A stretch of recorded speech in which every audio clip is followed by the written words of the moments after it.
Mango লাচ্ছির ছোট্ট একটা video share করেছিলাম তোমাদের সঙ্গে।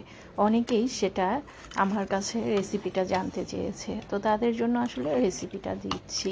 তো ফ্রোজেন আম রেখে দিয়েছিলাম, পাকা আম, তো সেটা বের করলাম, তার সঙ্গে বরফ কুচি আর দুধটাকে হচ্ছে এলাচ, দারচিনি এবং চিনি, একটু পরিমাণে লবণ দিয়ে একসঙ্গে জাল করে ঠান্ডা করে রেখেছি।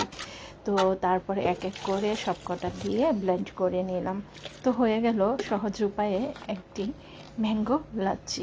এখানে আইসক্রিম দিতে পারবে যদি কারো ইচ্ছে হয়, তবে আমি আইসক্রিম দিয়ে খেয়েছি, বাট আমার ব্লেন্ড করার সময় আইসক্রিমটা দিতে মনে ছিল না।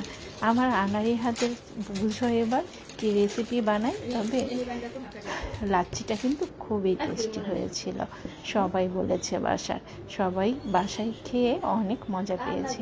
তো তোমরাও একদম এমন সহজ উপায়ে বাসায় একটা ছোট্ট করে লাচ্ছির রেসিপি বানিয়ে ফেলো না আমার মতো। খাবার দাবার সব সময় সহজ করে নিতে হয়, তাহলে কিন্তু কষ্ট হয় না খাবার তৈরি করতে।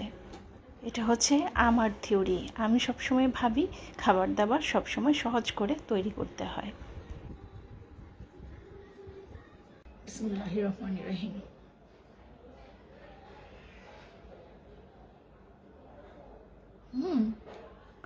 অনেক টেস্ট হয়েছে। আমি খেতে পারবো।